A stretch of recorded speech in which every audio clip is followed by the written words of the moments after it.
Good morning, Islanders, and welcome back to Ask an Islander. I'm your What's Up lady, Ariana, and today we're going to be talking about Hispanic Heritage Month.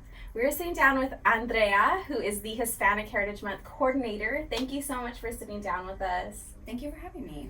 So we have a whole month of activities. We are starting next week, so what's our first event? The first event is the Hispanic Heritage Month kickoff. And so we like to have that. It's a welcoming event. It's a student-centered fun event as opposed to some of the academic leaning events, and there's food. Sometimes they do crafts. We have a student speaker. That's me. Yes. So we're excited about that. And it's just a great way to tell, especially first-year students who are new to campus and not aware of what's going on. It's a way for us to just kind of welcome them. And then we talk about all the other events at the kickoff. So I'll backtrack a little then. So we are Hispanic Serving Institute, so why do you think, as like in your position, why do you think it's so important that we celebrate Hispanic Heritage Month? I mean, we don't celebrate like White Person Month, so why do we do Hispanic Heritage Month?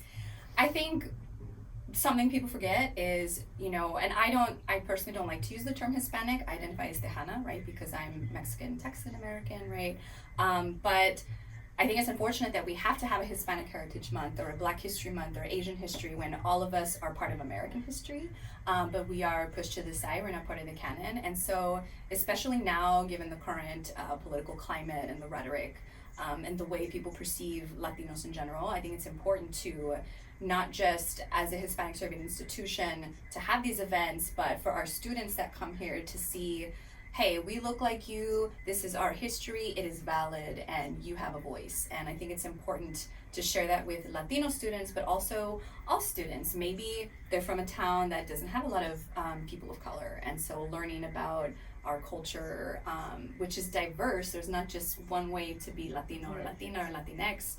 There's over 20 Spanish-speaking countries. Each has its own dialect, right? We speak Tex-Mex. It's not necessarily proper Spanish, but I think those students need to learn about that, and hopefully then they will embrace us, right? Mm-hmm.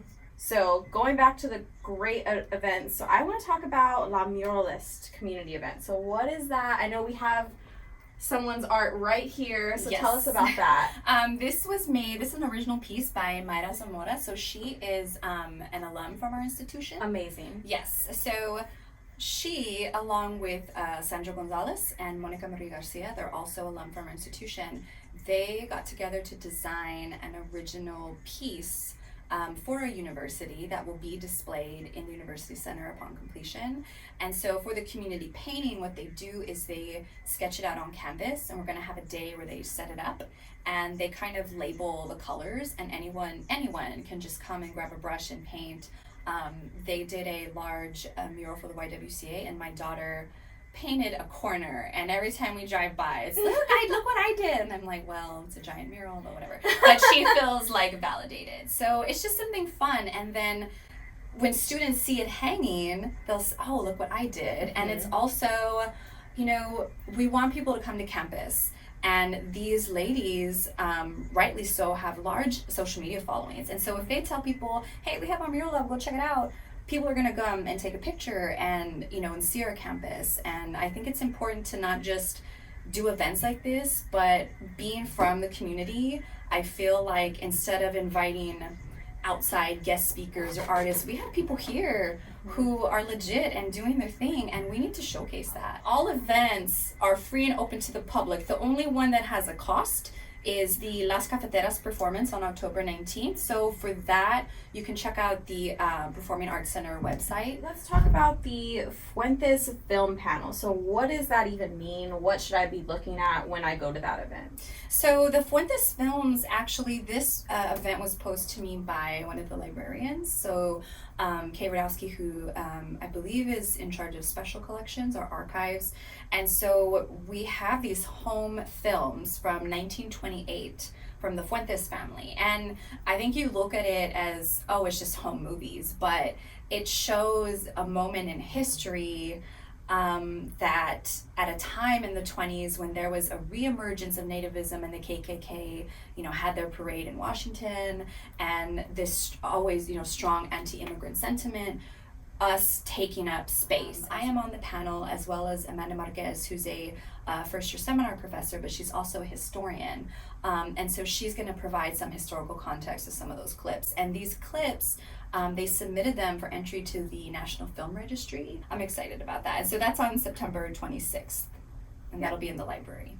So speaking of like history and like centering like our brown voices to tell our stories, another great event that we're doing that is with the Pass Mi Familia event. So we're actually getting our students to tell their stories and traditions.